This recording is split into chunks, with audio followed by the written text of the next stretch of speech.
And I feel Season 3A on its own is superior to Season 1. But taking a look at Season 3 as a whole, well...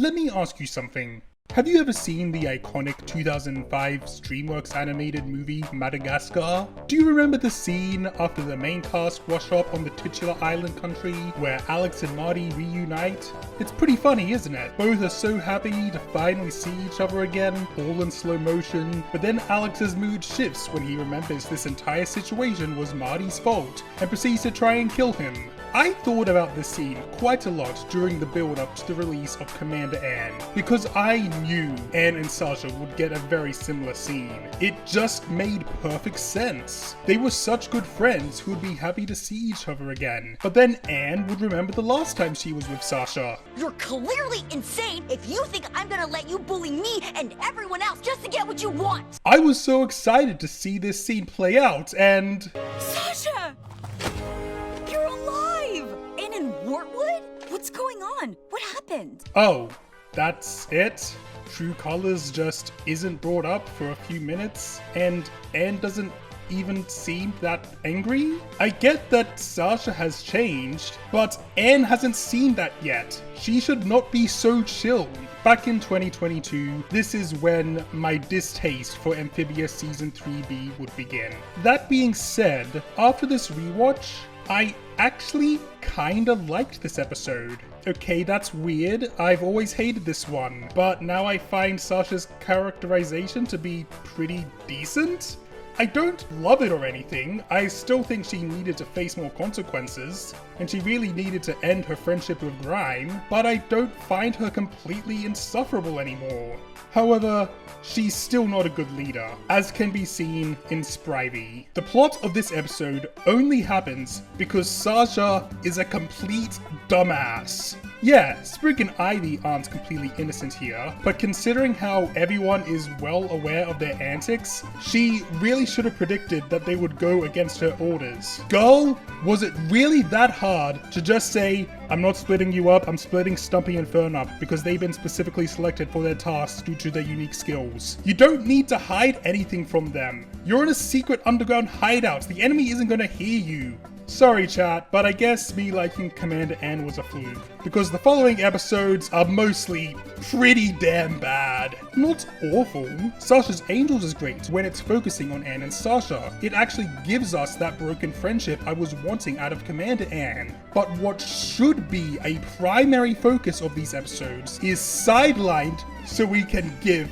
fucking Toadie the spotlight. I don't even dislike Toadie, but why are we getting an episode centered around him instead of one of the most important dynamics of the story, which really needed more focus? And on top of that, this episode brings back probably my least favorite character of the show. Barry is just an annoying piece of shit. He's not funny, he's not entertaining, he just makes me mad. I forgot he was in this and audibly groaned when he showed up. The only time I get any kind of positive emotional reaction from him is when he's in pain. So thankfully he dies in this. That made me happy. Man, I didn't hate this episode. Okay, it's mostly pretty bad, but even if it should have been the main focus, all of the Ann and Sasha scenes are amazing, and they save it from being completely terrible.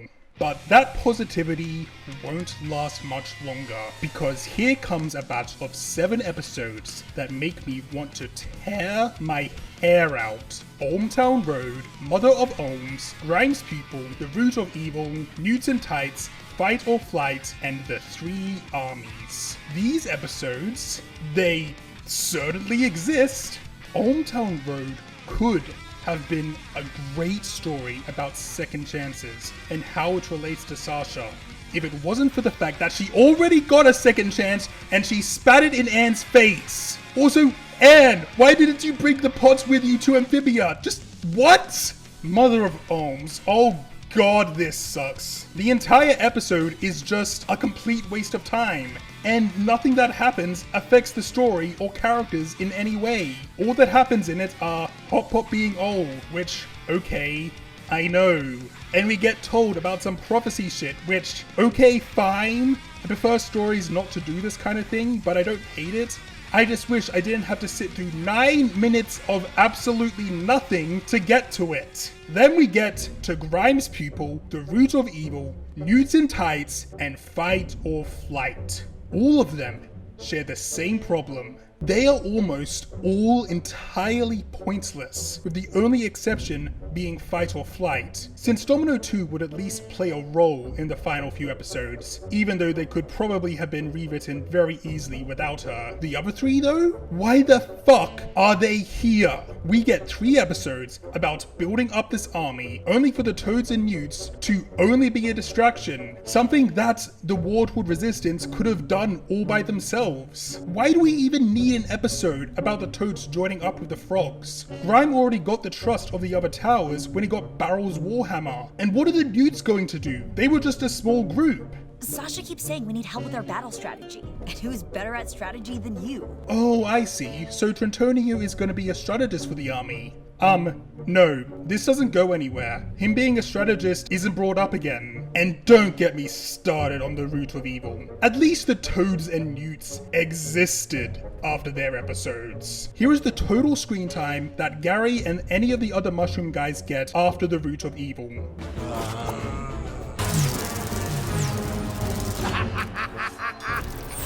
Alright, Fido, set 'em!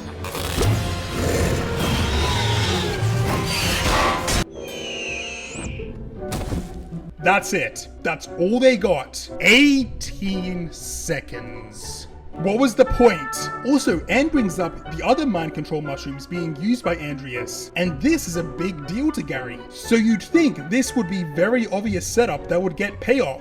Well, fuck you! Because of course it goes nowhere. But then there's the 3 armies. My least favorite episode of the show. It is nothing. I didn't like Mother of Ohms, but at least in that, the resolution was somewhat set up and actually shown. In this episode, everyone just spends the entire time hating each other and tells them to fuck off, and then they solve all their problems off screen. That's it. That's the episode. It doesn't even have any good jokes.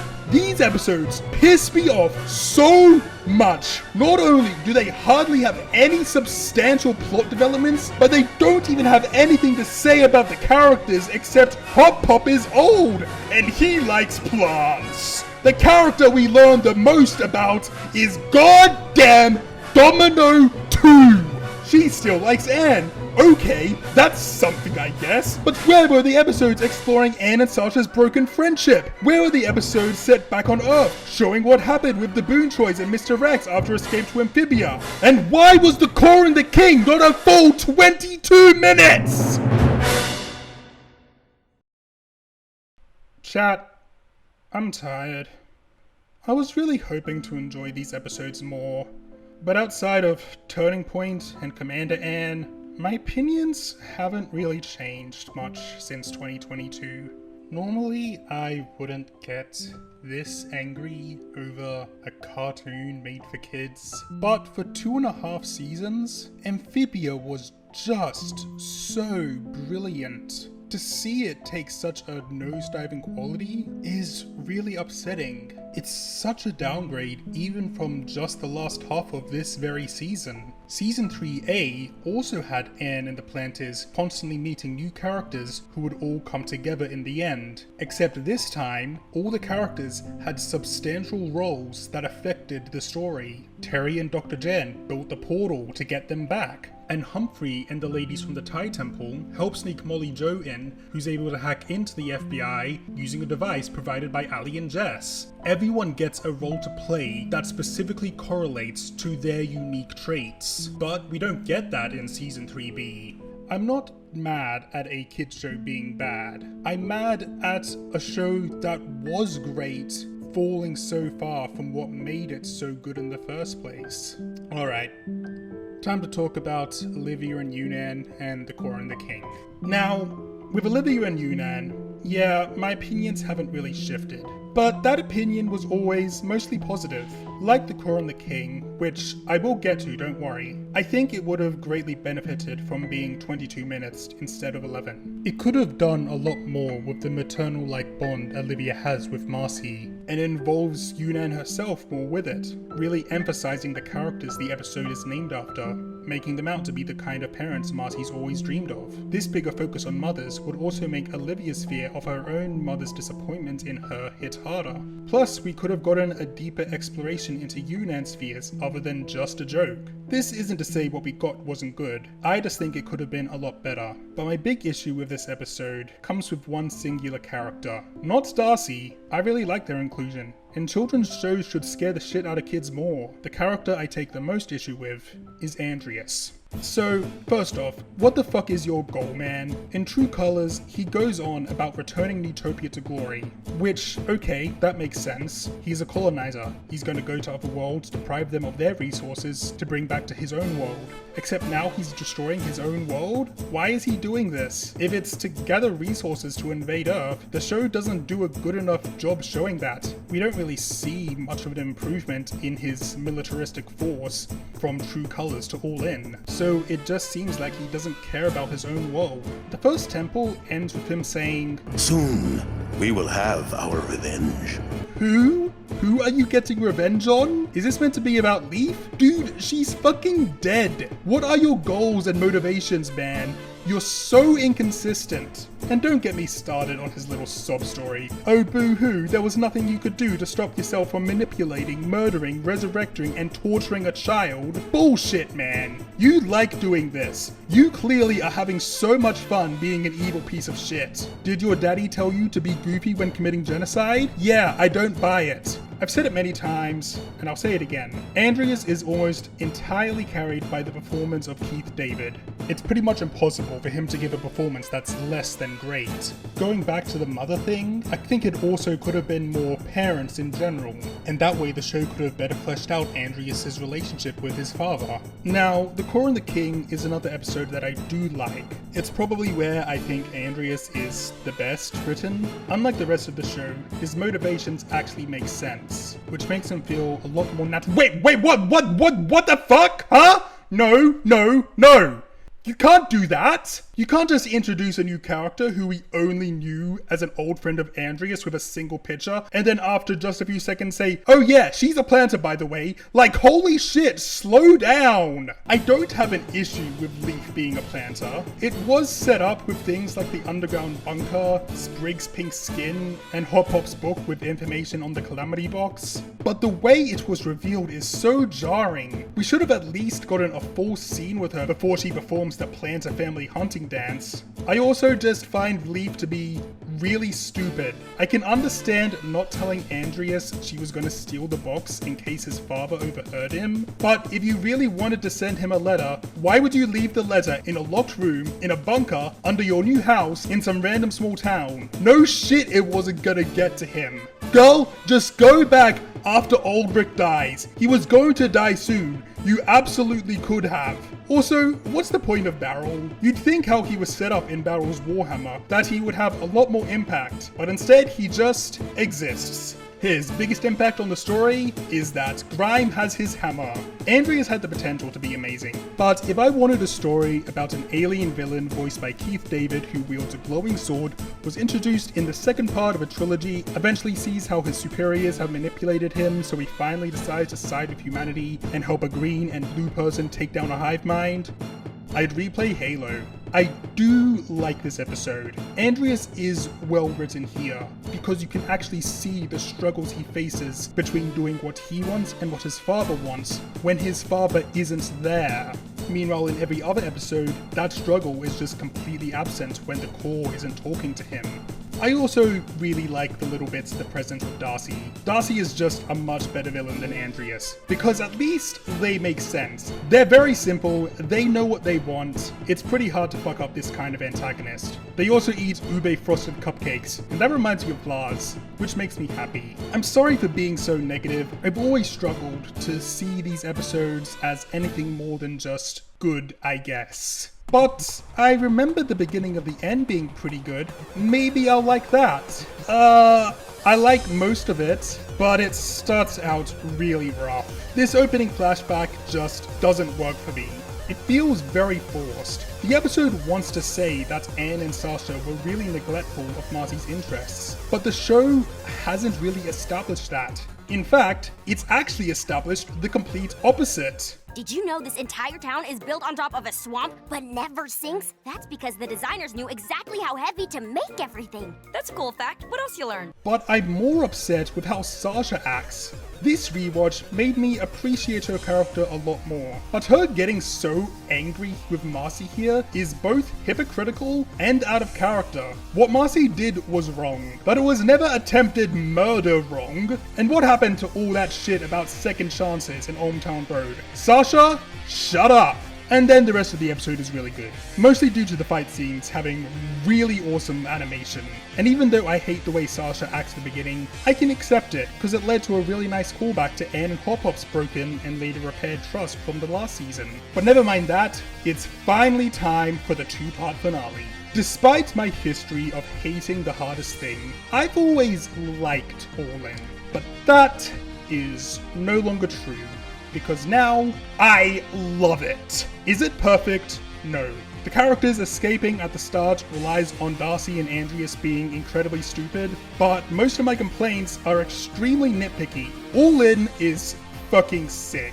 It's just back-to-back peak action, hilarious comedy, and great emotional beats. I used to take issue with how Marcy scenes were done, and while I still think it would have been cool to see Marcy and Darcy talking to each other inside her mind, I don't think Marcy needed a big dramatic moment where she overcomes the Core's control over her body, because that's not really what her character arc has been about. It was about accepting her reality, so having her simply accept the truth is a much more satisfying ending than her fighting Darcy to win control of her body back. Sasha fighting Darcy is way more satisfying because Sasha's arc has been about changing herself for the better, and Darcy is the perfect character to represent her fighting her past self. This episode is so good at giving everyone a moment to shine. Marcy, Sasha, and the Planters all get one truly peak scene that brings a giant smile to my face. And speaking of smiles, even through all this destruction, Amphibia can never not be funny as fuck. Like with the insane speed of the military arriving on the scene, or the background humans continuing to prove they're the funniest characters in the show. Huh, well, that doesn't seem so bad. But funniest doesn't mean best, because the real best character of Amphibia is of course its incredible protagonist, Anne Boonchoi. Would her love of K-pop being established earlier on in the series make the scene hit harder? Yeah, it would, but I don't care. The amount of euphoria I get from watching everyone cheering her on, giving her the strength to beat that old dude's ass, is impossible to describe. It was like I was hooked up to a machine that rapidly pumps me full of a year's worth of joy in just seconds. Andreas being a cyborg is dumb. Like, why? The only reason is so Anne doesn't kill him, but like, you could have just made Anne not blast completely through him. But this episode is over, and there's only one more to go. The Hardest Thing. An episode I have made very clear over the years that I do not like in the slightest. I've always hated this episode, and despite some of my opinions on Season 3B going up on this rewatch, I doubt I will ever change my mind. Like, come on, it's so bad! Because, Anne dies immediately and then comes back. That's really, it's not that bad. The prophecy shit is dumb because why set it up as a prophecy and then not make it a prophecy last minute? Why are Percy and Braddock here? And you never met them. Andrew's so stupid, he should have died because I hate him. This episode sucks so much, and it's just a bunch of really good animation, and I'm actually fucking crying like a lot, and TJ Hill gives his best track of the show. Oh, fuck! Chat, it happened. For 3.5 years, I have been the biggest hater of this episode, but I was a fool. You are the biggest moron I have ever met! I have finally seen the light and can now answer the question, was I wrong about Amphibia? Yes. I don't think I can say I love The Hardest Thing, but I absolutely like it and give it a solid 7 out of 10. Andreas absolutely deserved a harsher punishment. Sasha and Marcy getting powers was kinda pointless when Anne really did everything in the end, and Valerina is made really stupid in retrospect for almost letting Anne keep her full powers when she believed she wasn't worthy, but I'm gonna choose to believe that she's actually the Guardian of the Stones in a mortal form or something, planning everything from the shadows. Otherwise, I'll go mad. I guess that plan also included Anne dooming all of Amphibia by destroying its moon, and I know it needs an insane amount of power to work, but come on Terry, you could absolutely build a new portal. Get working, Blue Heron pronouns! I swear to Frog, if the Strange Voyage comic ends with a page like that final scene from Monsters Inc. with adult Anne opening a portal and seeing Sprig, I will become a sobbing mess. But for now, I'll just remain a sobbing mess from this episode 3 times in a row. First, when TJ Hill's aforementioned best track in the show starts playing as the girls begin to beat the shit out of the Corps forces. Second, when Anne sacrifices herself. And third, just before the credits begin. When I first watched this, I genuinely laughed out loud at Anne's death. I thought it was the dumbest shit ever. What's even the point if she's obviously gonna come back? And yeah, it still is kinda dumb, but it says a lot about how much Anne has grown to protect these silly little amphibians she used to be grossed out by. And I especially love that her dying words are a joke. My only regret is that I never got to see Lovejoy's do. Sprig's reaction tells all. She may have matured, but that doesn't mean she can't still be her goofy self. Someone who cares for Sprig and knows him well enough to know how to comfort him without just saying something boring like it's going to be okay. The Guardian of the Stones is a weird character. There used to be a big reason for me hating the episode. I thought they were kind of a bit too out there and didn't really fit in with the show, but I've since come round to them. I hadn't watched Steven Universe when I first saw this, so now I can go, holy shit, it's Ruby! No! Don't do this to me, kid. You're the only mortal who qualifies. You're perfect. You're right! You're always right! I was being stupid! But more importantly, I did pick up more of the setup towards them. They're the natural endpoint for a lot of the way this show has discussed topics about people messing with power they aren't worthy of. Magic obviously exists in this world, not just normal spells and shit, but more supernatural, mythical creatures like the Mossman, Shadowfish, and of course there's the music box itself. The villains of the show always show a clear disrespect for the natural order, and with how this world's nature is inherently magical, it only makes sense that there's some higher being influencing it. And of course they would want to thank the girl who saved their world. Plus, my new headcanon that Valerina is actually the Guardian definitely helps me like them a lot more. The only aspect of this that I would change is don't do the whole making a copy of Anne. Just say that this is Anne. I know people would say it makes Anne's sacrifice pointless, but it already kind of feels like that. I just prefer to ignore the fact that the original Anne is actually dead, because that's just needlessly upsetting. But what's not needlessly upsetting is the ending, for many reasons. Yes, it's sad, but it just goes to show how powerful Anne's connection with these silly frogs is. That they don't just change for the better, but that change stays solidified within them, even years later. I originally thought this was really stupid. Amphibia is both a story about change and manipulation, and I was focusing too much on the aspect of manipulation, standing up to those who manipulated you, and forming new, healthier relationships. I guess I kinda just saw Anne leaving that new, healthier relationship as going against the show's themes. And while I definitely still think aspects of this idea could have been done better, what we we got still fits what the show has been about, and was only able to let herself trust Sasha again after Sasha herself proved she deserved it. Marcy doesn't end up forgiving Andreas, and the Calamity Trio doesn't even hold a strong friendship when they return, since they would obviously take very different paths in life, something that obviously happens to real people. I've had friends I haven't seen in years because of us taking different paths, and you can't always control which path you take, whether it's your parents moving because of a job, or you used up all the juice in your interdimensional music box. It's hard to say goodbye, but those bonds, how they change us, they can never be fully erased, and eventually, maybe, you'll find a way back to each other. Okay, please, I was kind of joking before, but Strange Voyage, you need to give me Spread Reunion. At least show me the portal. I am begging you, Matt Bradley. I'm sorry for what I said all these years. I need this. Ah! Olivia Cannon. Nice.